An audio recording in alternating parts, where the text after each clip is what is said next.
Boa noite. Primeiro, quero mais uma vez agradecer aqui o privilégio de estar aqui, pastor Josias, a sua esposa, a pastora Denise, obrigada pelo privilégio e honra de estar aqui nesse púlpito, nessa casa de oração. O meu esposo já esteve aqui, eu sou Márcia Silva, não sei aqui quem teve contato com ele, pastor Marcos Silva, ele esteve aqui em novembro, ficou hospedado lá na casa da Denise, onde eu estou também. Obrigada, viu, Denise? Já agradeço aqui também essa acolhida tão generosa e carinhosa. E algumas pessoas falaram para mim, agora tem que vir vocês dois juntos, né? Um veio, o outro, agora você veio, da próxima vez tem que vir os dois juntos. Na ocasião que meu marido esteve aqui, ele esteve aqui uma semana antes do casamento da nossa filha, e aí foi por isso que eu não vim. Eu estava ali, a gente estava nos últimos preparativos do casamento da nossa filha mais nova, e era o último final de semana que eu ia estar com ela em casa.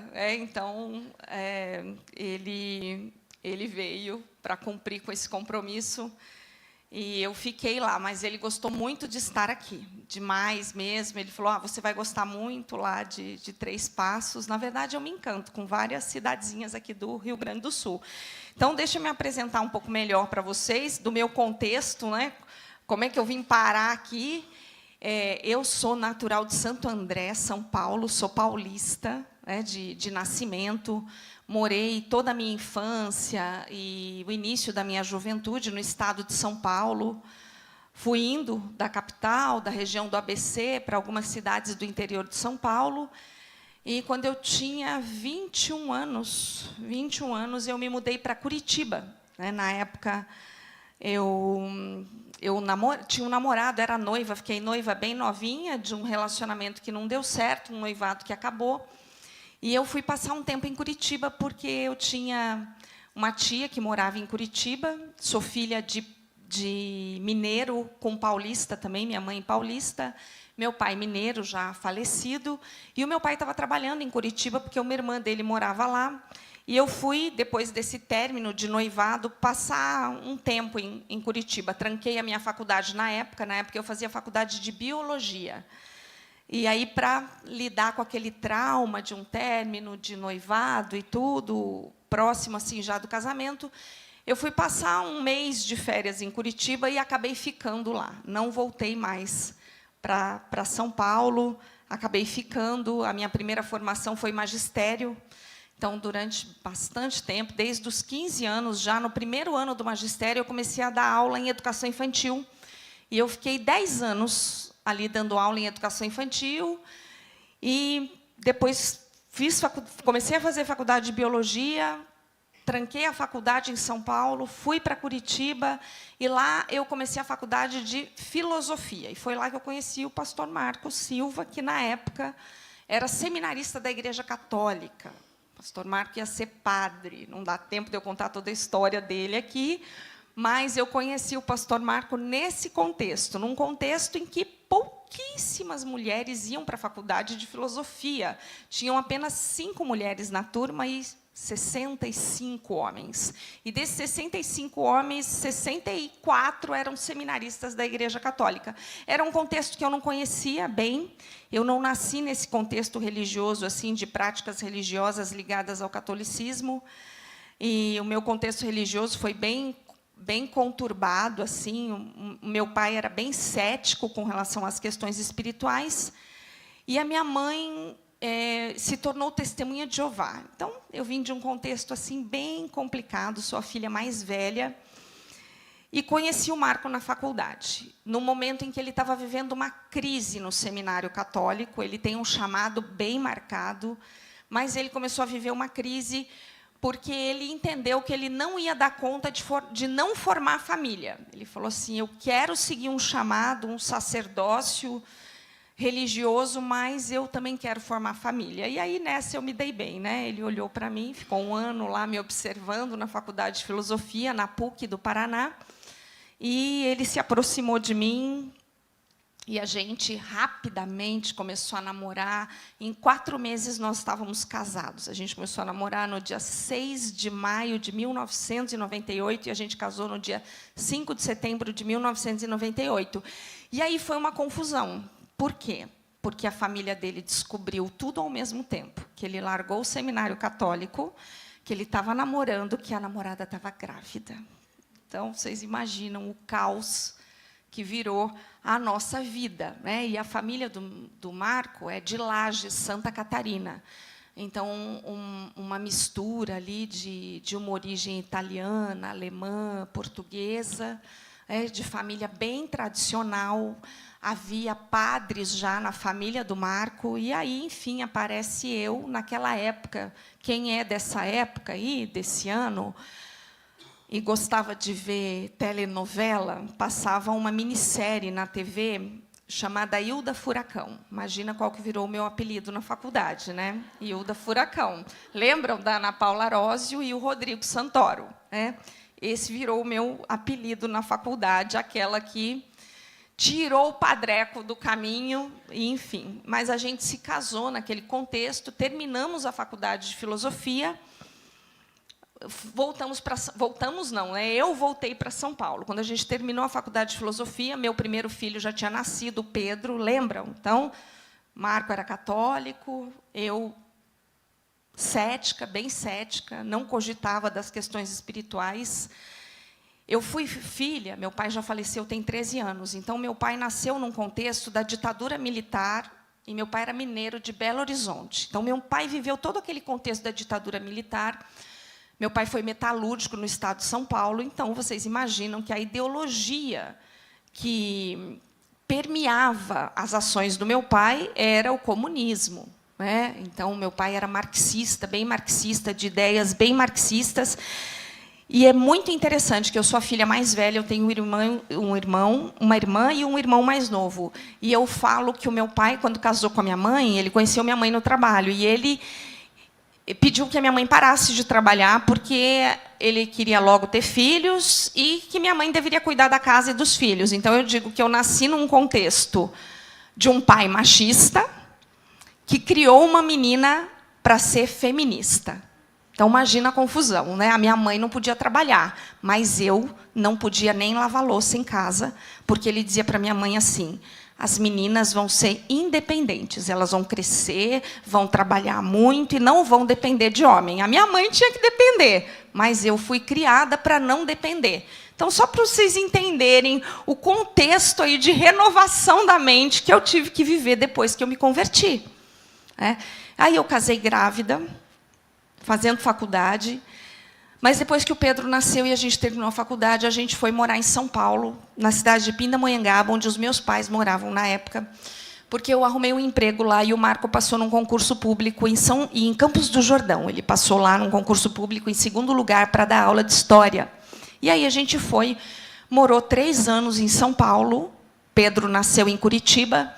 E eu voltei de São Paulo grávida da minha 2ª filha, da Cauana. Então, meus 2 filhos nasceram em Curitiba, e, somando o tempo total, eu morei 22 anos em Curitiba, e foi lá que eu me converti. Com 32 anos, casada, com os 2 filhos. A Cauana tinha 1 ano e meio, a primeira vez que eu entrei numa igreja evangélica, a Igreja Batista da Alameda. Acho que muitas aqui conhecem a Igreja Batista da Alameda, porque o pastor Sebastião veio para o Rio Grande do Sul, e o Marco veio junto, durante 5 anos, fazer uma obra missionária. O pastor Sebastião é conhecido por ser uma referência na área de libertação, e foi assim que o meu marido teve contato com o Rio Grande do Sul pela primeira vez, através dessa obra missionária. Durante 5 anos, a Alameda começou a vir aqui para o Rio Grande do Sul para trazer essa visão de libertação, do Ministério de Libertação. E toda vez que meu marido vinha para o Rio Grande do Sul, ele voltava para Curitiba, e aí ele já estava no Seminário Teológico Batista, já tinha terminado até o seminário. Ali ele já era, acho que, pastor de jovens e adolescentes da Alameda.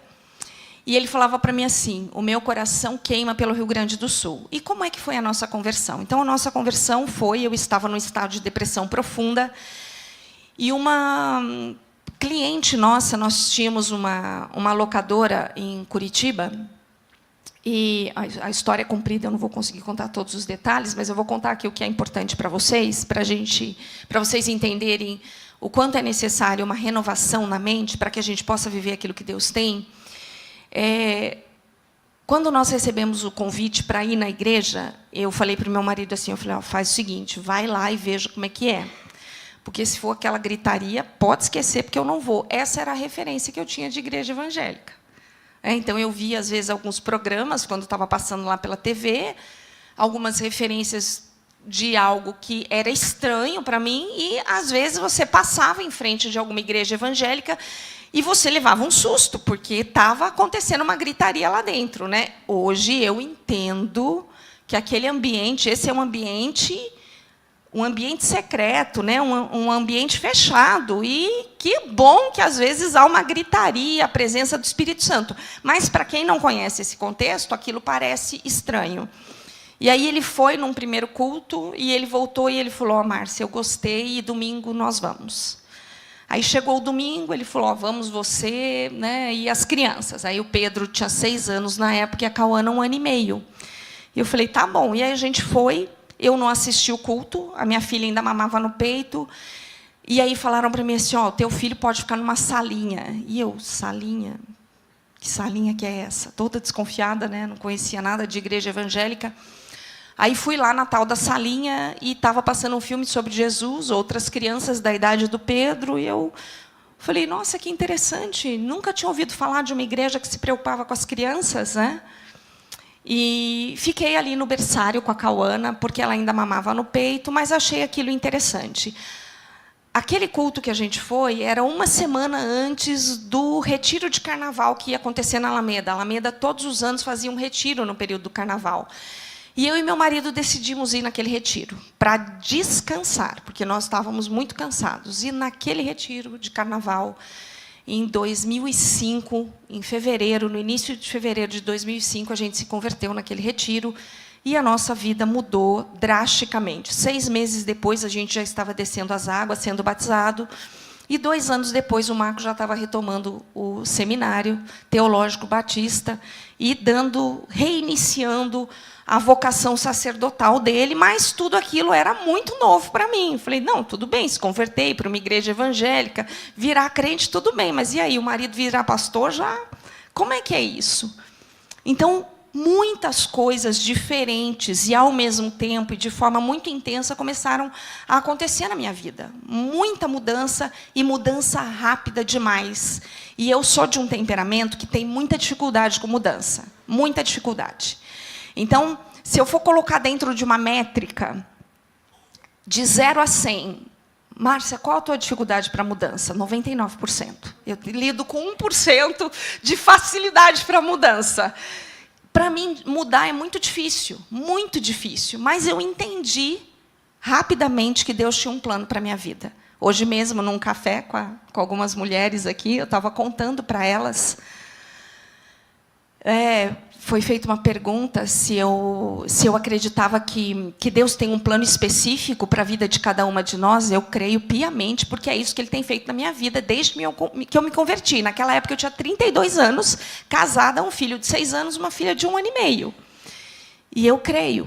E um dos textos que me chamou muita atenção foi o Salmo 139, quando eu li, que ali dizia que Deus me conhecia desde o ventre da minha mãe, e que Ele escreveu todos os meus dias no livro da vida. E eu falei para Deus, eu falei, Senhor, eu tenho 32 anos. Eu não cogitava das questões espirituais dessa forma como eu estou entendendo hoje. Então, eu não sei o que o Senhor vai fazer, mas eu quero viver esses planos que o Senhor tem para a minha vida. Mal eu sabia que oração que eu estava fazendo. E que a minha vida...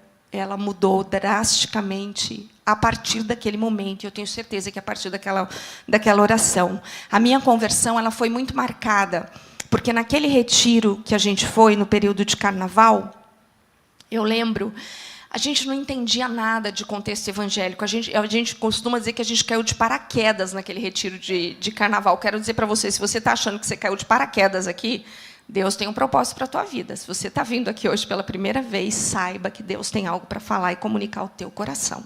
Ele tem.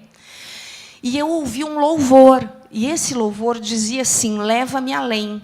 E foi muito interessante, porque aqueles louvores que eu estava ouvindo, eles começaram a mexer com alguma coisa dentro de mim. E hoje eu vejo que era como se o próprio Deus, através daqueles louvores, ele estivesse comunicando com a minha alma.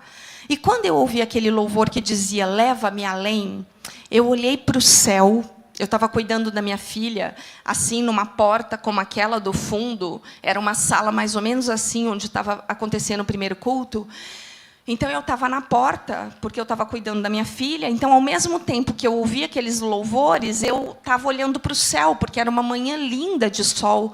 E eu olhei para o céu e eu falei assim, Deus, o Senhor sabe que eu nunca cogitei das coisas espirituais, mas se o Senhor existe, eu quero saber onde é esse além.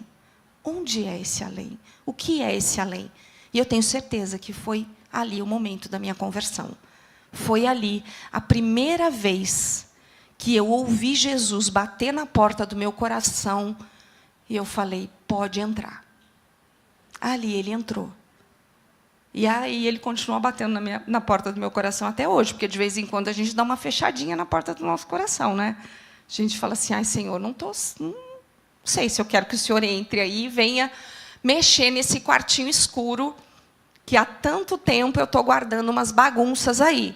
Então, Jesus continua insistindo, mas ali começou o meu processo. E aí, quando eu entendi que Deus tinha um plano para a minha vida, eu falei, eu quero viver esse plano. Então, para viver um plano que Deus tem, então, vocês imaginam, eu tinha 32 anos, casada, 2 filhos. O que precisa acontecer? O que precisa mudar para que eu possa viver um plano que é dele? Primeira coisa que vai ter que acontecer depois de Jesus entrar é uma renovação da mente. Ele vai ter que ter acesso à minha mente para transformar o meu coração. E aí vocês imaginam, a minha primeira formação foi filosofia. A filosofia deu uma bagunçada geral ainda com a minha forma de pensar. Porque na filosofia tem uma coisa que hoje eu consigo utilizar de uma forma correta, mas que antes eu não conhecia. Então, aquilo que me levou para o ceticismo, hoje me leva para o Senhor. Mas vocês imaginam só, uma das primeiras lições que você aprende quando você vai para a filosofia é que as respostas não importam. Você não precisa buscar resposta para nada para lidar com as suas questões existenciais. Que o que importam são as perguntas. Só que quando as perguntas importam de forma aleatória e você não tem para quem perguntar, isso pode te enlouquecer. Porque você vai ficar com um monte de perguntas sem respostas.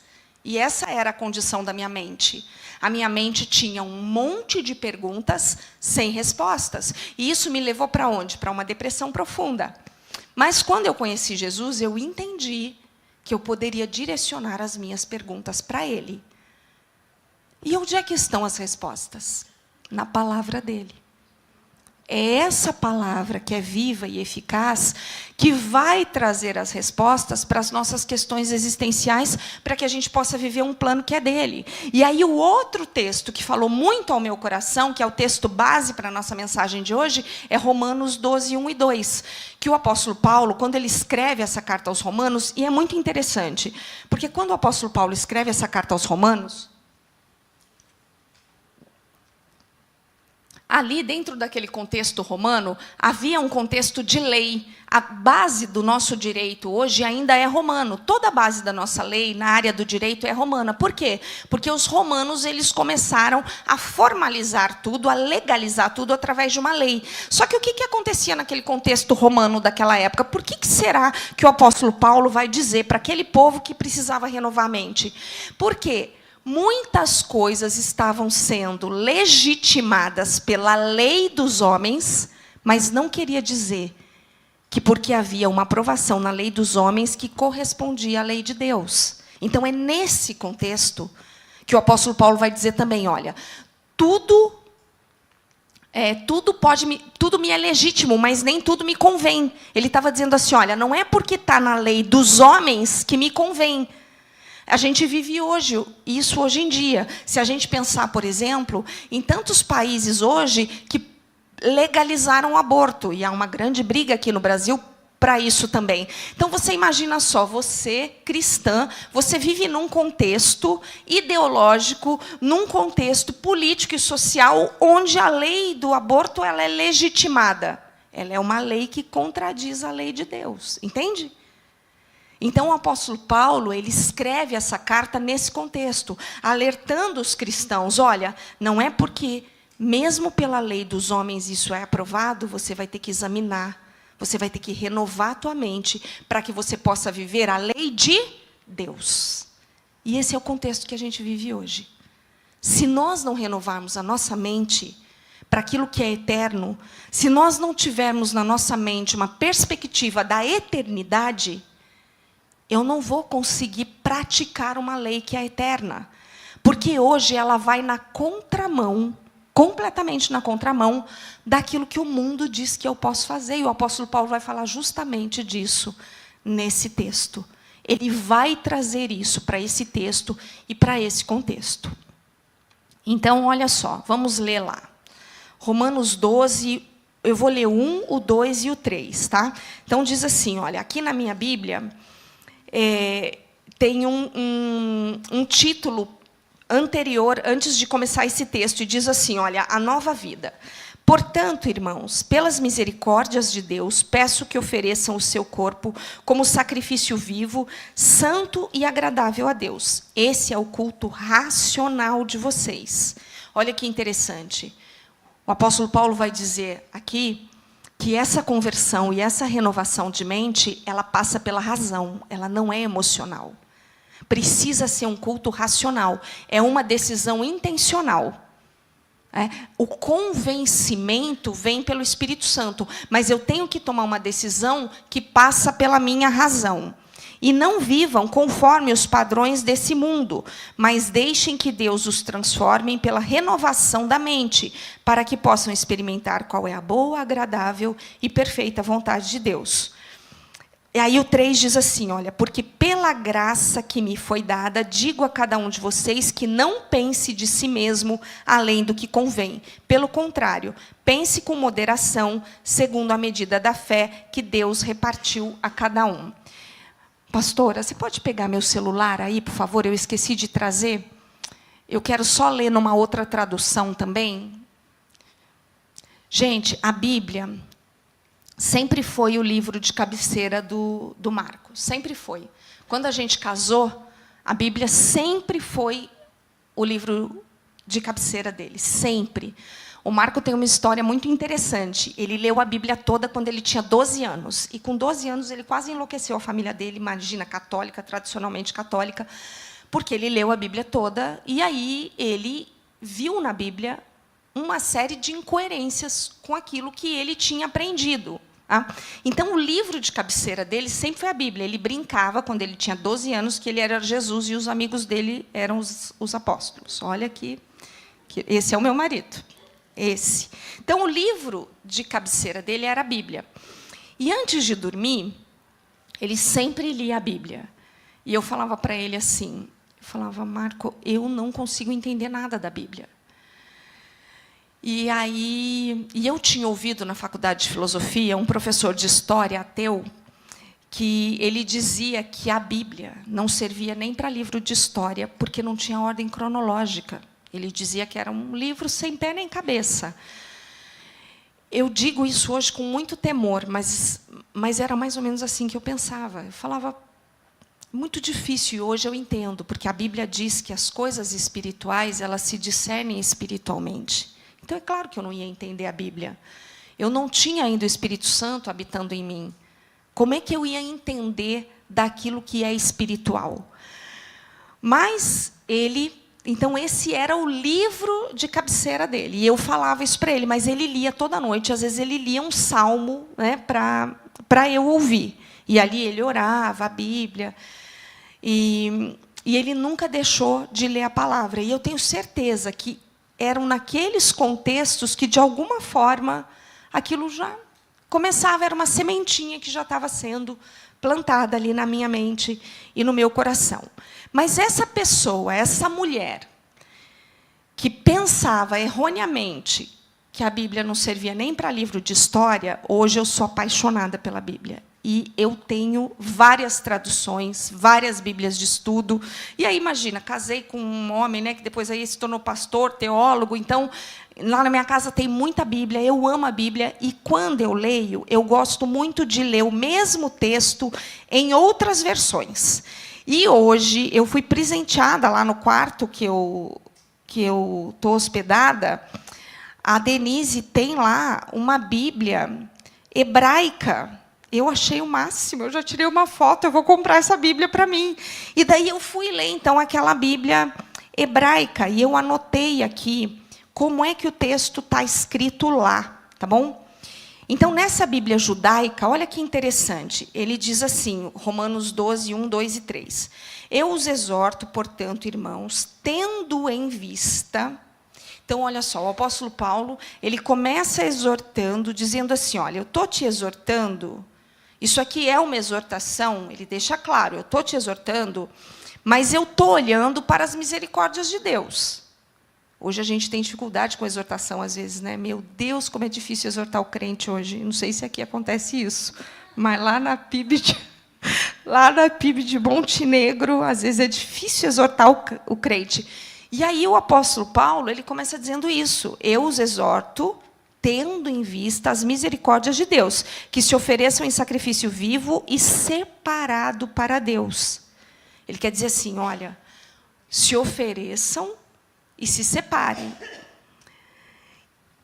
Isso irá agradá-lo.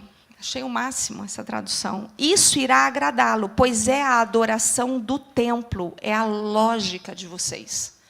Hoje nós sabemos que nós somos templo do Espírito Santo. Em outras palavras, aí ele vai dizer assim, não se deixem conformar aos padrões do Olam Azé. Eu não sei pronunciar muito bem o hebraico, tá bom? Mas lá na Bíblia está a expressão do hebraico, Olam Azé. E o que significa esse Olam Azé? Daí eu fui procurar o que significa. Significa literalmente este mundo ou o mundo atual. É o mundo físico, o mundo onde vivemos as experiências cotidianas. Então, ele estava falando exatamente desse mundo material, físico, onde a gente vive as experiências do dia a dia. As experiências cotidianas. Em vez disso, continuem se transformando mediante a renovação da sua mente, para que saibam o que Deus deseja e todos concordarão. Achei o máximo isso. Ele está querendo dizer assim, olha, se você oferecer, se você tiver em vista, se você aceitar a exortação, se você tiver em vista a misericórdia do Senhor, se você se apresentar diante de um culto racional, em adoração a esse templo, se você não se adequar demais aos padrões desse mundo através das suas experiências cotidianas, as pessoas vão ver, elas vão olhar para você e elas vão concordar que o desejo de Deus é bom, satisfatório e fadado ao êxito. Gente, não sei se vocês já experimentaram isso. Tem pessoas que eu olho para elas, que são referências na minha vida, e eu falo, não tem como não ver que a vontade de Deus é boa, perfeita e agradável. Mesmo quando a pessoa está passando um perrengue absurdo, você consegue ver. O que tem por trás dessa pessoa? Não sei se alguém aqui já deve ter vivido experiência assim. No teu trabalho, de repente você está trabalhando, e aí uma pessoa que não é crente, ela fala, poxa, eu gosto da forma como você lida com as coisas, parece tão diferente, você é calma, você é sábia, você espera a hora de falar. E aí você vai poder dizer para essa pessoa, ai, tem realmente uma diferença na minha vida, eu tenho aprendido isso com o Senhor Jesus. Ele está dizendo isso, que as pessoas vão reconhecer. Quando você muda o padrão de comportamento para um padrão que é divino, as pessoas vão reconhecer que há algo acontecendo na vida de vocês, que a forma de comportamento, que o padrão mudou e que é diferente. E é isso que ele está querendo dizer aqui. E aí ele continua dizendo assim, por isso, digo a cada um de vocês, pela graça que me foi dada, que não exagerem nas ideias sobre a própria importância. Também gosto muito disso. Você precisa ter consciência de quem você é para renovar a tua mente. Eu vou falar sobre isso. Em vez disso, desenvolvam uma avaliação sóbria de si mesmos, baseada no padrão dado por Deus a cada um, isto é, a confiança. Confiem no Senhor para que isso possa acontecer. E eu vou ler na Bíblia a mensagem. Não sei se alguém aqui tem, eu uso muito a Bíblia, a Mensagem, é uma tradução bem contemporânea e atual. Ela não é uma Bíblia de estudo, mas ela é uma Bíblia que serve muito para momentos devocionais, e eu gosto muito dela. E ela vai dizer assim, olha, portanto, com a ajuda de Deus, quero que vocês façam o seguinte, entreguem a vida cotidiana. Então, a mesma expressão, tradução que está lá na judaica, está na Mensagem. Entreguem a vida cotidiana. Dormir, comer, trabalhar, passear a Deus como se fosse uma oferta. Receber o que Deus fez por vocês é o melhor que podem fazer por Ele. Não se ajustem demais à sua cultura, a ponto de não poderem pensar mais. Gente, eu achava que eu era livre e que a minha forma de pensar era livre, até que eu descobri que eu estava presa aos padrões desse mundo. Porque quando você é arrastado pela cultura dominante, você está preso à ideologia desse tempo e desse contexto. E as suas ações vão corresponder a esse padrão. E essa tradução ainda vai dizer assim, olha, descubram o que Ele quer de vocês e tratem de atendê-lo. Isso aqui é uma exortação, né? Ó, vai saber aí o que Deus quer de você e trate de obedecer. É isso que nessa tradução o apóstolo Paulo está dizendo. Ó, não adianta nada você saber o que Deus quer de você se você não obedecer. Não vai renovar a tua mente, entende? Porque muitas vezes eu sei o que Deus quer de mim, mas eu não obedeço. Eu não me submeto, vou lá e quebro a cara. Não sei se você já passou por isso. Eu passo constantemente. Toda vez que eu resolvo negligenciar a voz do Espírito Santo, pode saber que vou quebrar a cara, vou ter que voltar, me arrepender, pedir perdão, Senhor. Vamos lá, começar de novo. Vai dizer assim ainda, olha, Deus extrai o melhor de vocês e desenvolve em vocês uma verdadeira maturidade. Amadurecimento emocional e espiritual passa por entender qual é a vontade de Deus e obedecer. Ao escrever para vocês, sinto profunda gratidão por tudo que Deus me deu, especialmente pela responsabilidade que tenho por vocês. Vivendo assim, como cada um de vocês, em pura graça, é importante que não tenham um conceito errado de vocês mesmos, achando que tem alguma bondade para apresentar a Deus. Ele está dizendo assim, ó, você não é bom, você não tem nada de bom para apresentar a Deus. E se você tiver consciência de que não há nada de bom em você, você vai experimentar uma renovação da mente, porque isso torna você dependente dele. Não, e Deus quem concede tudo a vocês. O único modo de nos entendermos é pelo que Deus é e pelo que Ele faz por nós, não pelo que somos ou pelo que fazemos por Ele. Então, juntando aí, gente, essas três formas de falar em contextos diferentes, elas estão dizendo a mesma coisa. Uma coisa, então, que é imprescindível para eu passar por uma renovação da mente. Então, é uma renovação da mente para transformar o meu coração, ok? A Bíblia diz assim, de tudo que deve guardar, guarde o teu coração, porque dele procedem as saídas da vida. Então, se no meu coração, se Deus diz para mim que o meu coração precisa ser guardado, porque dele procedem as saídas da vida, como é que eu vou buscar no meu coração as saídas da vida se a minha mente não tiver sido renovada? Entende? É só através de uma mente renovada e de um novo padrão estabelecido, que é o padrão da palavra de Deus, que é o padrão daquilo que Deus é e daquilo que Ele faz em nós e através de nós, que eu vou poder dar uma resposta que vai cooperar para o bem. Aí é que eu vou entender que a vontade dele é boa, perfeita e agradável, mesmo quando as circunstâncias dizem que não. Porque sim, nós vamos experimentar circunstâncias muito difíceis, nós vamos experimentar circunstâncias muito dolorosas, mas quando eu entendo que aquilo que eu estou fazendo é uma resposta à vontade de Deus, eu vou descobrir no processo que a vontade dele é boa, perfeita e é agradável. Então, a primeira coisa que diz ali é que eu preciso me oferecer como um sacrifício vivo, através de um culto que é racional. Então, esse se oferecer é intencional. Eu preciso dizer para o Senhor, Senhor, eu me ofereço a Ti. Eu quero que a minha mente seja trabalhada. Vai acontecer um download automático? Não, não vai. Como que a minha mente é renovada, então? É um processo, onde eu preciso ter uma abertura. Primeiro, eu preciso saber qual que é a minha abertura para a mudança. Eu já falei para vocês, né? A minha é 1%. Eu lembro que quando eu tive consciência de que a minha abertura para a mudança era pequena, foi na terapia. Eu fui fazer terapia. E foi na terapia que eu descobri uma outra estratégia que Deus tinha para mim, que aí eu tive uma outra formação, tenho uma outra formação que veio depois da conversão. Então, dentro daquilo de viver os planos de Deus, num determinado momento, depois da minha conversão, depois que o Marco já era pastor, eu fui fazer psicologia. E eu entrei na faculdade de psicologia no ano que eu ia fazer 40 anos, que eu fiz 40 anos. Eu entrei na faculdade de psicologia com 39 anos.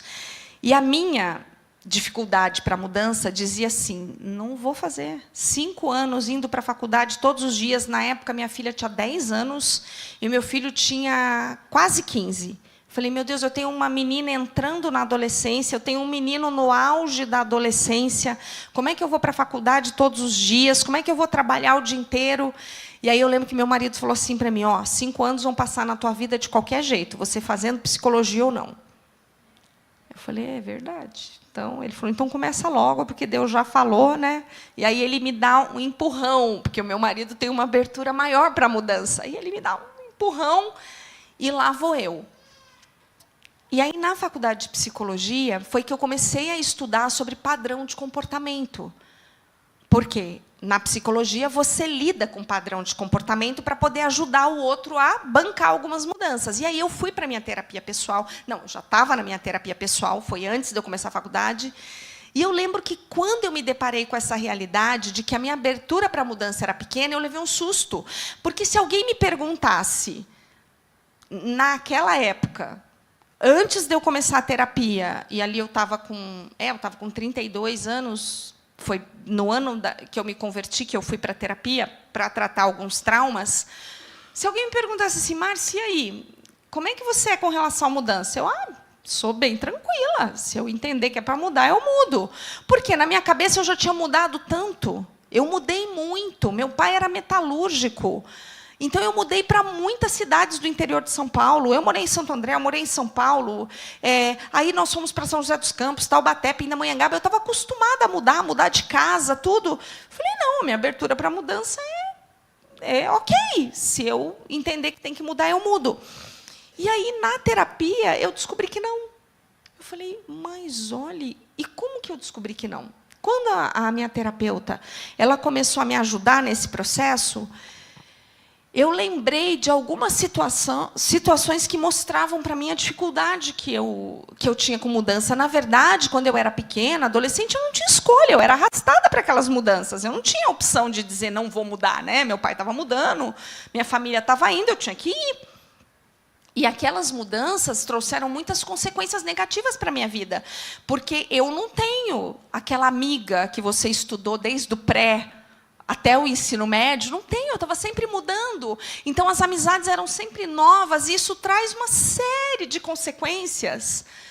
E aí eu lembro que eu lembrei de que, quando eu dava aula no ensino médio e fundamental, eu dava aula de história, filosofia e sociologia. E aí tinha uma coordenadora num colégio que eu dava aula e que ela propunha muita mudança. Acho que todo mês ela propunha uma mudança nova. Tinha uma reunião pedagógica para ela propor uma mudança. E aquilo me irritava absurdamente. Ela me irritava. Eu falava, meu Deus, coitada daquela mulher. Ela era ótima, ela era uma excelente profissional. Mas o que me irritava nela é porque toda hora ela estava propondo uma mudança. E aí eu comecei a ver que, quando eu ia para aquelas reuniões pedagógicas, ela mal começava a falar, eu já começava a construir na minha mente uma narrativa para dizer que aquilo não ia dar certo. Meu marido vinha me propor alguma coisa, eu já começava a construir na minha mente uma narrativa de que aquilo não ia dar certo. Eu nem ouvia direito o que as pessoas falavam, eu já ia dizer, isso aí não vai dar certo. A gente já está fazendo isso há tanto tempo desse jeito, por que a gente vai mudar? Aí eu falei para a minha psicóloga, falei, meu Deus do céu, eu tenho muita dificuldade com mudança. E eu achei que não. Aí, vocês estão vendo? Se eu não tiver consciência, se não for intencional, se eu não tiver consciência da minha dificuldade, como é que eu vou mudar? Aí eu falei, meu Deus, a minha abertura para a mudança é muito pequena. Passou, né? 32 anos. Ai, meu Deus, vou ter que dizer agora. São quase 20 anos, vou fazer 52 no mês que vem. 20 anos depois. E aí, Márcia, qual que é a sua abertura para a mudança? Igual, mínima. Eu tenho a maior dificuldade com mudança. Qual é a diferença? Eu trabalho isso.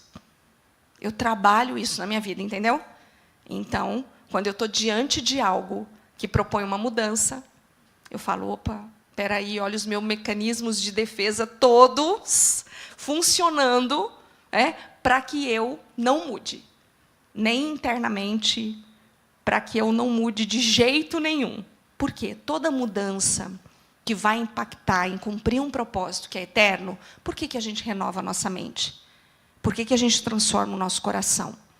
Para viver um propósito que é de Deus. Todo propósito que é de Deus, ele aponta para a eternidade. Todo. Essa é uma oração que, depois que eu aprendi isso, que eu fazia para os meus filhos e faço até hoje. Márcia, como é que você ora pelos seus filhos? Senhor, que o temor do Senhor esteja no coração deles, porque se eles errarem, eles retomam o caminho, e que eles tenham consciência da eternidade, porque a tua palavra diz que o Senhor plantou a eternidade no coração do homem. Se Deus plantou a eternidade no nosso coração, o que eu preciso ter? Consciência da eternidade. De que a minha vida aqui é breve, mas que aqui eu cumpro um propósito que vai falar na eternidade. Então, se você não tiver a palavra de Deus dentro da tua mente, você não consegue dar uma resposta para um padrão que é do alto, entende? Você não consegue viver uma perspectiva que é eterna. Porque numa perspectiva que é eterna, eu vou bancar as mudanças que são necessárias no meu processo. E as mudanças acabam? Não, nunca. Gente, vocês têm noção da dificuldade que eu tive quando meu marido falou que a gente vinha para o Rio Grande do Sul? Porque quando eu confesso isso, até hoje, eu falo, não sei se alguém aqui conhece, eu tenho uma amiga do coração, está lá na Alameda, a Dani Knapp, a Daniela e o Douglas, eles eram daqui. A Dani, ela diz que eu sou a paulista mais gaúcha que ela conhece. Depois de 5 anos aqui no Rio Grande do Sul, eu estou há 5 anos aqui. Mas quando meu marido recebeu um convite para vir para a PIB de Montenegro, eu fiquei apavorada. Apavorada. Falei, Senhor, pelo amor de Deus, já foi difícil me adaptar com Curitiba, e agora uma paulista no Rio Grande do Sul, não vai dar certo esse negócio. Uma cidade do interior. Gente, eu sou urbana, extremamente urbana, amo o trânsito, não tenho problema nenhum com trânsito, não tenho problema nenhum com buzinaço, não tenho problema nenhum com parede pichada, não tenho problema nenhum com morar em apartamento, nada. Tudo aquilo que as pessoas, às vezes, ficam aterrorizadas numa cidade grande, numa capital, aquilo, para mim, está tudo normal. Está tudo normal. Eu durmo à noite, se tiver buzinaço, para mim. Imagina, eu cresci nesse contexto. Eu amo shopping. Se está trânsito, eu ligo o som alto, vou louvando. E aí meu marido fala, não, mas Deus está mandando a gente lá para o Rio Grande do Sul, para uma cidade do interior. E hoje eu moro na cidade do interior, na zona rural da cidade do interior. Então, Deus tem pegadinha para a gente, né? Ele faz umas mudanças assim tremendas. Aí, se você me perguntar, Márcia, e aí hoje, o Rio Grande do Sul, gente, a minha amiga diz que eu sou a paulista mais gaúcha que ela conhece. Eu tomo chimarrão, eu falo todas as expressões, e amo estar nesse lugar. Mas eu só consigo obedecer porque eu reconheço diante de Deus a dificuldade que eu tenho com mudança. Entende? Se eu dissesse assim, problema nenhum, a gente muda e está tudo ok, eu não iria orar, eu não iria jejuar, eu não iria buscar certezas da parte do Senhor para as mudanças que eu preciso fazer. Porque eu sempre digo isso. Quando Deus te pede alguma coisa e você obedece, Ele banca o processo. Ele só espera da gente uma atitude de entrega, renúncia e obediência. Submissão à vontade dEle. Gente, submissão à vontade dEle, vocês acham que submissão à vontade dEle é você dizer sim para Deus, e aí Deus vai transformar todos os homens que existem na terra em pastores e todas as mulheres em esposas de pastores? Não. Muito pelo contrário. Nós estamos vivendo um tempo que Deus espera uma geração de profissionais em todas as áreas que digam: eis-me aqui, Senhor, para eu poder cumprir um propósito como médico, como juiz, como advogado, como barbeiro, como cabeleireira, como dentista, como lixeiro, como trabalhadora no lar, como administradora. Deus, esse é o momento. Esse é o momento. Nós oramos também muito para que Deus vocacionasse os nossos filhos naquilo que Deus gostaria de usá-los. A vocação do meu filho acabou de se formar em medicina. Meu filho é médico, minha filha se forma no final do ano em jornalismo. Jornalista, lida com um contexto super difícil. A minha nora é jornalista. O meu genro é administrador. Meu genro é gaúcho. Minha filha casou com um homem gaúcho. Minha neta nasceu em Porto Alegre. Então, eu sou casada.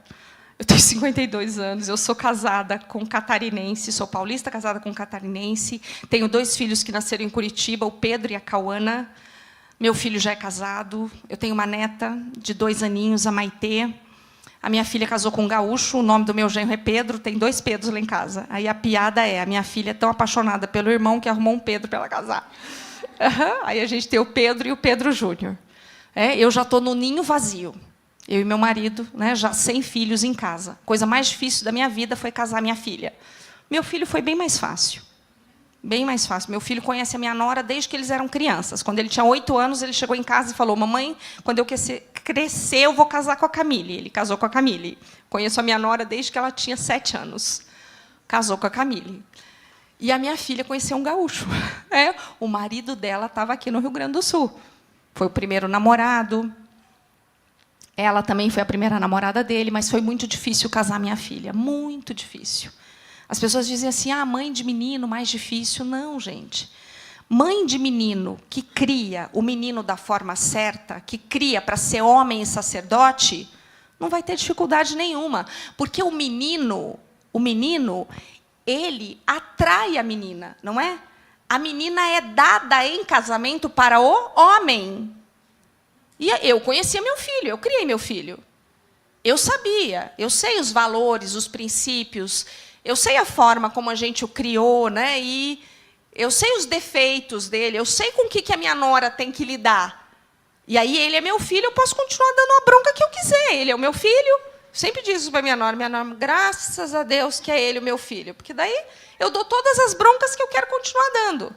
Mas a filha não, a menina é dada em casamento. Ela é levada. Eu falei: meu Deus do céu, e agora? Como é que esse menino foi criado? Glória a Deus, meu genro é uma bênção. Não tinha a ver com ele, tinha a ver com a entrega. Entende? Tudo aquilo que você tem que entregar vai doer. Vai doer. E eu experimentei essa dor muito forte com a minha filha. Muito forte. Então, isso para vocês entenderem. A minha dificuldade, vocês entenderam bem a minha dificuldade para a mudança? Se vocês olharem para mim assim, vestida do jeito que eu estou vestida, cabelinho arrumadinho, assim, vocês só me olhassem assim, só a casca, se olhassem, não conhecem internamente, só olhando a casca, vocês diriam que eu tenho dificuldade para a mudança? Não, né? Isso que as pessoas dizem para mim: Márcia, você parece ser tão descolada. Eu costumo ouvir: você parece ser tão descolada. Eu falei: pois é, gente, não tenho nada, sou ultra conservadora. A minha mente é ultra conservadora. Então, imagina, vocês estão vendo que a aparência não revela quem nós realmente somos. Por isso que a mudança ela acontece de dentro para fora. Nós não vamos bancar nenhuma mudança que não aconteça dentro da gente. E, gente, sobre padrão de comportamento e mudança, tem uma coisa muito interessante. Padrão de comportamento, então, quando eu estou lá com os meus pacientes no consultório, tá? Mudança é processo. Acaba quando? Nunca, gente. Até Jesus voltar ou a gente ser recolhido. Vamos ter sempre algo para mudar. Então, esse processo não acaba nunca. Por isso que eu preciso ter consciência de quais são as minhas dificuldades, de quem eu sou e de como eu funciono para eu poder bancar isso. Mas, nesse processo, para eu mudar, tem consciência, aprendizado e mudança. Isso quer dizer o quê? Eu não vou mudar nada que eu não tenha consciência. Nada. Se eu não tiver consciência de quem eu sou, de como eu funciono, de quais são os meus mecanismos de defesa, eu não vou mudar. Mas depois que eu tenho consciência, eu vou percorrer um caminho de aprendizado. Tá, e aí? Qual é a boa notícia? A boa notícia é que o nosso padrão é do céu. Já existe um padrão estabelecido. E eu vou ter que buscar essa nova forma de comportamento, esse novo padrão aqui. Esses dias eu estava dando uma palestra, no contexto secular, não era na igreja, e também estava falando sobre renovação da mente. E aí eu estava lembrando, quando eu estava montando aquela palestra, porque eu também queria entrar, né, mesmo sendo uma palestra secular, eu dou um jeito de apresentar o Evangelho, não é assim? É por isso que a gente cumpre um propósito que é eterno. E aí eu usei justamente para a minha palestra esse texto. Então, eu adequei ele ali. E aí eu estava lembrando de uma música que eu ouvia quando eu era adolescente, jovenzinha, uma música do Cazuza, e essa música diz assim, meus heróis morreram de overdose, meus inimigos estão no poder, ideologia eu quero uma para viver. Então, imagina, ele cantou essa música dentro de um contexto ideológico, que era aquilo que era o contexto ideológico que eu estava. E aí eu pensei assim, aí eu falei nessa palestra, eu falei, pois é, olha só, o meu herói morreu numa cruz. O meu herói morreu para que eu estivesse aqui. Então, quem é o teu herói? E aí, uma ideologia, eu busco uma para viver, qual é? Porque, assim, gente, a gente tem que entender uma coisa. Você vai estar inserida num padrão, querendo ou não. Querendo ou não, você vai estar copiando alguém. E aí, quem é que você quer copiar? Que padrão você quer copiar? Porque alguém você vai estar copiando. Nós não estamos isentos disso, não tem como. A gente vive numa sociedade. Então, para eu não me amoldar demais a essa cultura dominante, a esse meu cotidiano, para esse meu cotidiano, porque daí o que acontece? Às vezes eu venho na igreja, eu ouço a palavra, eu vou no apelo, eu me emociono, mas aí eu volto para a minha vida cotidiana e ela continua igual. Ela continua igual, eu não mudei em nada. Eu aprendi, por exemplo, que a mulher deve se vestir de forma com modéstia, o que a Bíblia diz, com modéstia. A Bíblia não fala se é vestido, se é calça, se pode usar brinco, se não pode. A Bíblia fala, ela apresenta alguns textos, específicos, mas ela não diz, mas ela fala sobre um padrão de vestimenta, com modéstia. Vamos combinar. A gente sabe quando uma mulher está vestida com modéstia ou não. Sabe ou não? A gente sabe. A gente olha e a gente fala, não, olha, está vestida com modéstia, está linda, que roupa linda, o cabelo está bem arrumado. E quando é algo que grita aos nossos olhos, a gente sabe que aquilo não é com modéstia. Eu não estou aqui fazendo nenhuma... claro que a gente pode se vestir do jeito que a gente quiser, óbvio. Eu não concordo, meu corpo, minhas regras. Eu não sou uma pessoa que vai aderir a essa ideologia e a esse padrão de comportamento. Ele, para mim, não serve, mas eu respeito quem pensa assim. Óbvio que eu respeito. Não vou falar para a pessoa, não é desse jeito aí que você deve se vestir. Até porque eu entendi rápido que quem convence é o Espírito Santo. Mas, dentro do cristianismo, existe um padrão. Existe um padrão. Existe um padrão estabelecido. E aí eu vou ter que decidir, eu quero copiar esse padrão ou não? Eu quero viver esse padrão ou não? E, para isso, eu preciso ter consciência. Não, esse padrão não serve para mim. Está tudo bem, gente. Não é para mim que você está dizendo não. É para o próprio Jesus. E quem estabeleceu o padrão foi ele, não fui eu. Não foi a pastora Denise que estabeleceu o padrão de modéstia, não é para a mulher se vestir. Foi o próprio Deus. Então, eu preciso tomar consciência de que, quando eu não vivo um padrão de renovação da mente, eu estou dizendo não para o próprio Deus. Se eu, em algum momento, entreguei a minha vida para Jesus, porque eu quero viver um plano que é dele, Mas eu não correspondo em obediência porque a minha mente é renovada pelo conhecimento da palavra e através de uma ação de obediência e submissão. E aí eu vou poder viver o que ele tem para mim, fazendo o que eu estou fazendo. Se não for para fazer o que eu estou fazendo, podem ter certeza, gente, ele tira você de onde você está e ele coloca você em outro lugar. Mas isso é com ele. Você só precisa deixar. E aí você vai viver um padrão que é dele. E ele vai dizer, continuem se transformando. Continuem. Né? Na tradução judaica diz assim, continuem, esse processo é continuativo. Ele não para. Ele vai sempre pedir algo a mais, porque eu estou amadurecendo. E na medida que eu amadureço, tem um texto que eu gosto muito, que está lá em Hebreus. Eu amo esse texto. A carta aos Hebreus vai dizer assim, num determinado contexto, que o autor da carta aos Hebreus vai dizer assim, olha, eu não pude dar a vocês alimento sólido, porque vocês insistem em permanecer no leitinho. Insistem. Então, quando eu li esse texto, eu tive que tomar consciência. Eu falei, não, peraí, esse texto está dizendo que eu posso não receber alimento sólido porque eu insisto em permanecer no leitinho. Essa carta foi escrita para o crente, que já está na igreja há um tempão. Tá? Porque existe o leitinho é para quem? Para o recém-nascido. Assim como o recém-nascido, o bebê, quando nasce, ele vai se alimentar do quê? De leitinho, até ele ter uma dentição adequada, não é? Para começar a mastigar. Isso, via de regra, acontece a partir dos 6 meses de idade, não é? Dentro de um processo. Ele vai, mas ele vai ficar pelo menos 6 meses só no leitinho. Depois ele vai começar a receber alimento sólido. Com o crente é a mesma coisa. Aquele que começa a tua caminhada cristã, então eu falei, então tá, então o meu leitinho, se eu estou seguindo numa caminhada de transformação da mente, ele vai poder, vamos colocar uma margem um pouquinho maior, né? 1 ano aí tomando leitinho, para ficar bem dado esse leitinho, para eu aproveitar bastante esse leitinho. Mas tem uma hora que, se eu estou dando continuidade à minha vida cristã, eu preciso me alimentar de alimento sólido, porque o que me amadurece é o alimento sólido. Tanto que quem passa a vida tomando leite desenvolve um monte de doença, né? Aí vai ter intolerância à lactose, mais um montão de coisa.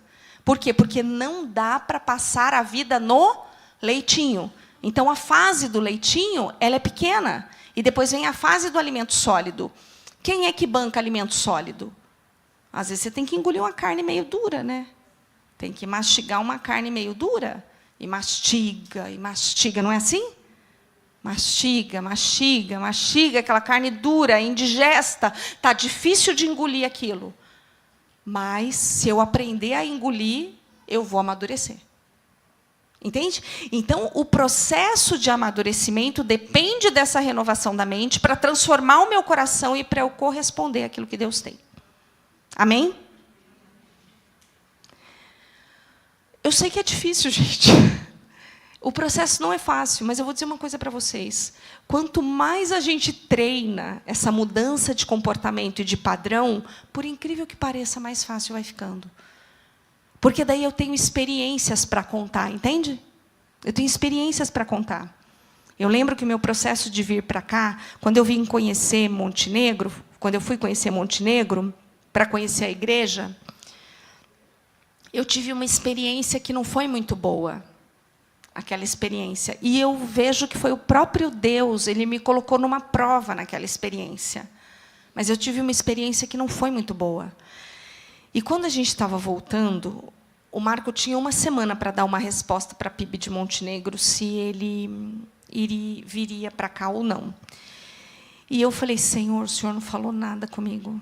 O Senhor precisa falar comigo. Porque o Senhor sabe que eu vou obedecer, mas o Senhor não falou nada comigo. E aí, quando a gente estava no avião, voltando para Curitiba, o Espírito Santo falou assim no meu ouvido, quase de forma audível, minha filha, dessa vez eu não vou falar com você. Dessa vez eu vou falar com o teu marido e você vai ter que obedecer. Meu Deus. O Senhor vai falar só com ele? Vou falar com ele e você vai ter que obedecer. Eu falei, meu Deus, já reprogramei minha mente na hora. Eu falei, então tá, vou fazer um jejum por ele. vou ter que jejuar e orar pelo meu marido. Porque se o Senhor dessa vez vai falar só com ele e eu vou ter que obedecer, ele não pode errar.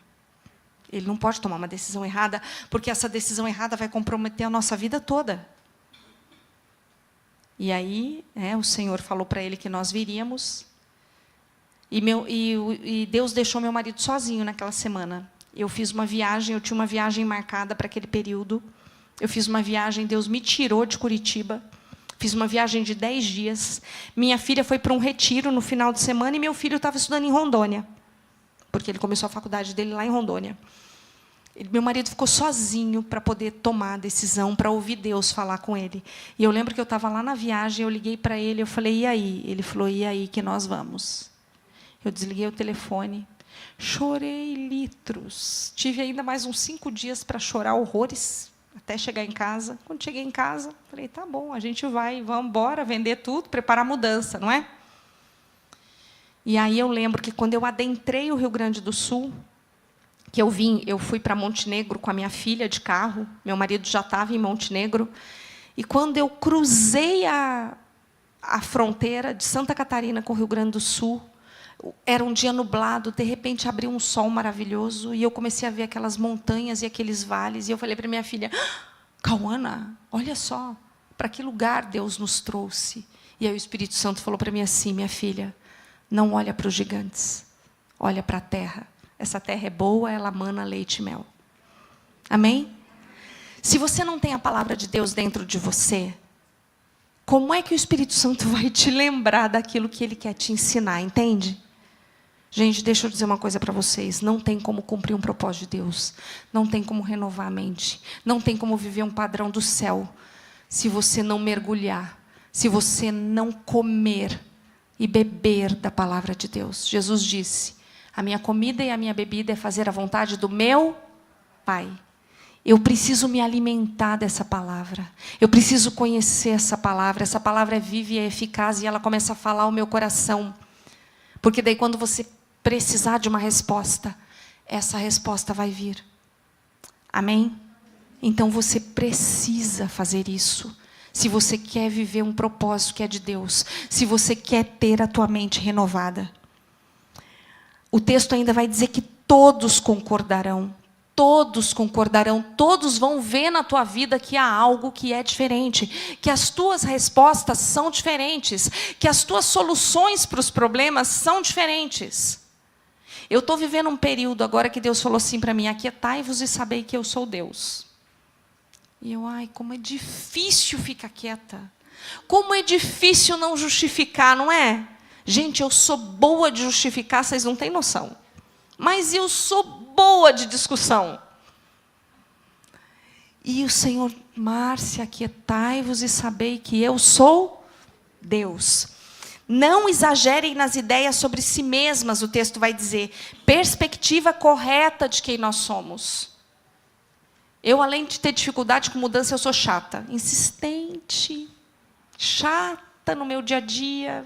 Chata com os meus filhos, extremamente exigente, sempre fui muito exigente com eles, exagerei muitas vezes, perdi a medida muitas vezes, tive que voltar a fazer conserto, pedir perdão. Com o marido também, tola muitas vezes, falo além da conta, acho que sou o próprio Espírito Santo, porque afinal de contas, e é verdade, o Espírito Santo, Deus me capacitou com capacidade para auxiliar de forma idônea. O que é a idoneidade que Deus colocou na mulher, no DNA da mulher? Capacidade de corresponder àquilo que Ele colocou dentro de nós. Então, é verdade. Nós somos detalhistas, enxergamos o que o homem não enxerga. Mas quem disse que por isso eu tenho que mandar no negócio todo? E aí, imagina, né? Lembra, gente, eu fui criada para ser uma mulher feminista, mandona. E aí, como é que você descobre? Como é que você vira uma mulher feminina? Fêmea, submissa. Como é que você entende isso? Como é que isso entra na tua cabeça? E meu marido foi criado para ser um homem machista. A briga era feia, horrorosa. A briga era horrorosa. Até que a gente teve que ir se ajustando um ao outro para viver aquilo que Deus fez. Eu tenho que entender qual é a minha condição de mulher. Mas eu nunca vou entender qual é a minha condição de mulher se eu não entender primeiro a minha condição de filha. A renovação da mente passa por uma transformação da paternidade. Muitas mulheres, muitas de nós, tivemos problemas na nossa paternidade. Na verdade, todas nós tivemos, tá bom, gente? Se você teve um pai ruim, você entende que Deus é mau. Se você teve um pai bom demais, você entende que Deus é o gênio da lâmpada e que Ele vai fazer todas as suas vontades. Essa é a dificuldade da minha filha. A minha história foi de um pai severo. Então, eu tive dificuldade, porque eu achava que Deus era severo. Qual que é a dificuldade da minha filha? Meu Deus, a minha filha tem um pai que dá o mundo por ela. Se ela não tomar cuidado, ela acha que Deus vai satisfazer todos os desejos dela. E aí a gente tem que dizer para ela, hello, o mundo não gira em torno do teu umbigo e você vai ter que lidar com esse choro. E é assim mesmo que acontece. Vamos lá. A minha filha teve bastante dificuldade no início do casamento. Não posso nem falar isso, depois vai ficar gravado, né? Qualquer coisa corta. Mas ela teve dificuldade, né? Primeiro namorado, né? Casou tudo direitinho, bonitinha, né? Enfim. E aí eu falei, pois é, minha filha, bem-vinda ao mundo real. Porque na cabeça dela, porque ela fez tudo certo, daria tudo certo. Quem disse? Falei, minha filha, bem-vinda ao mundo real. E o que você vai fazer com isso? Mãe, eu vou transformar isso num testemunho. E as próximas meninas que eu acompanhar, eu vou dizer para elas que mesmo você fazendo tudo certo, não é garantia que a primeira noite vai ser uhul. Falei, então, bem-vinda ao mundo real. Não é porque você fez a coisa certa que dá certo. Você vai ter que enfrentar as dificuldades. Só que a dificuldade da minha filha é diferente da minha. Entende? Porque ela acha que porque ela fez tudo certo, vai dar tudo certo. E aí ela tem que descobrir que não. Que existe uma vontade de Deus que é boa, perfeita e agradável. E que ela vai passar por dificuldades. E que Deus não é o gênio da lâmpada. E que a vida dela vai ser facilitada só porque ela obedeceu, se submeteu e teve um pai maravilhoso. E tem um pai maravilhoso. Entendem? Gente, nós vamos enfrentar dificuldade, não importa qual é o padrão que a gente nasceu. Rejeição, abandono, seja qual for. Mesmo se o seu contexto foi bom, aí você vai ter dificuldade de ser disciplinada por Deus. Porque daí Deus vai te disciplinar e você vai dizer, pois é, Deus disciplina aquele que ama. Jesus aprendeu através da obediência. Obediência até a morte de cruz. E Ele foi perfeito. Por que a gente acha que com a gente vai ser diferente? Entende? Mas eu só vou saber disso se eu me envolver com essa palavra num relacionamento de intimidade com Deus. Busquem a mudança de acordo com o padrão dado por Deus. O cristianismo é uma reorientação de vida. Amém? Eu compartilhei um pouquinho da minha vida com vocês, bem pouquinho, um pouquinho da minha história, da minha dificuldade de mudança. Mas o que eu quero dizer para vocês, gente, é que a receita de bolo ela é simples, ela não muda. Se você quer viver uma vida transformada, se você quer transformar o teu coração, isso passa por uma renovação da mente. A renovação da mente é racional. Ela vai exigir muito de nós. Vida devocional, estudo da palavra, obediência, renúncia, submissão, aceitar os concertos. Sair de uma condição mimada. A minha condição era rebelde. A da minha filha é mimada. Né? Os meus filhos falam isso. Eles têm consciência de que eles são mimados. Porque nós fazemos parte de uma geração de pai e mãe que estão fazendo o quê com os filhos? Mimando. Então, só comunique para eles, olha, eu sei que eu estou mimando, né? E vamos dar uma aliviada aqui. E aí, quando ele passar por um perrengue, você fala, olha, infelizmente, essa é a vida real. As coisas não vão acontecer do jeito que você quer. Nem tudo é sobre você. Nem tudo é sobre você. É difícil dizer isso para os meus filhos hoje em dia, que nem tudo é sobre eles. Por quê? Porque nós demos o nosso melhor. Agora, eles são adultos, né? Gente, eu lembro a primeira vez que a minha filha ligou para mim depois de casada. Não, ela estava na lua de mel. Vou finalizar. Ela estava na lua de mel e o Marco falou assim, e aí, já ligou para a Cauana? Eu falei, não. É para ligar? Não sei se eu ligo. Não sei o que eu faço. E aí, pode ligar, não pode ligar? E aí ele liga para saber se ela está bem. Eu falei, ai, meu Deus. Aí mandei uma mensagem, oi, filha, tudo bem?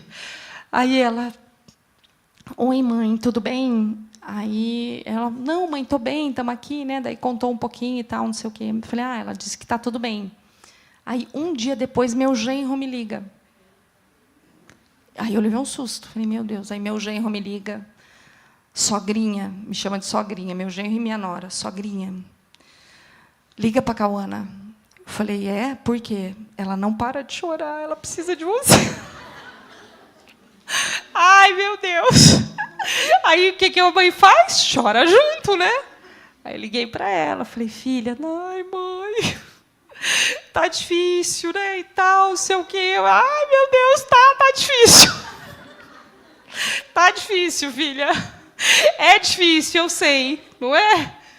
Então, e assim foi. E aí você vai o quê? Você vai lidando com isso. Agora, se você fizer uma construção segura com seus filhos, eu achei tão lindo meu genro ligar para mim, sabe? Achei tão lindo. Falei, puxa vida. Quando a minha nora teve a minha neta, gente, como é bom a gente fazer uma boa construção de relacionamento com aqueles que vão vir para a nossa família. Quando a minha nora teve minha neta, Maitê, a minha nora fez questão de dividir o tempo. Eu passei 40 dias indo na casa da minha nora e do meu filho, 40 dias. Cancelei a minha agenda durante 40 dias na parte da manhã e eu passei 40 dias. Chegando na casa da minha nora, às 6 da manhã, às vezes eu chegava na casa da minha nora às 5 da manhã. Teve uma uma madrugada que meu filho me ligou e ele falou, mãe, você já está acordada? Eu falei, acordei, não estava, acordei. Mãe, pelo amor de Deus, vem, porque eu estou indo para a faculdade. E a Camille passou a noite em claro. Ela não está aguentando. Cheguei na casa do meu filho e da minha nora às 5 da manhã. Eu ficava lá das 6 da manhã até meio-dia. Meio-dia, a mãe dela chegava. Passei 40 dias. Chegava lá, pegava a minha neta Maitê e a minha nora ia dormir. Tinha garantido ali umas 3 horinhas de sono, né? E eu tenho uma tia da minha nora que ela fala assim, Márcia, é impressionante como a Camille, ela confia em você e ela se estabiliza emocionalmente quando você está perto. Com a mãe dela também é assim. A mãe da minha nora é minha amiga pessoal. Ela é maravilhosa, meu Deus. A questão não é essa. A questão é uma sogra que consegue gerar esse ambiente para a nora. Entende? Essa é a questão. A mãe dela está no papel dela. Entende? O diferencial é Deus, pela sua infinita misericórdia, estar me ajudando a construir essa relação. Entende? Então, tudo isso só é possível porque eu sei qual é o propósito que eu tenho que cumprir. E esse propósito se cumpre através das relações. Por isso que, para viver um propósito eterno, para renovar a mente, eu vou ter que fazer muitos concertos. Muitos concertos. Amém? Então, gente, obrigada pelo privilégio. Espero que eu tenha contribuído aqui, tá bom? Nesse espaço de tempo. Pastora Denise pode vir. A pastora Denise que vai aqui dar continuidade, tá bom? E obrigada pela oportunidade de compartilhar com vocês.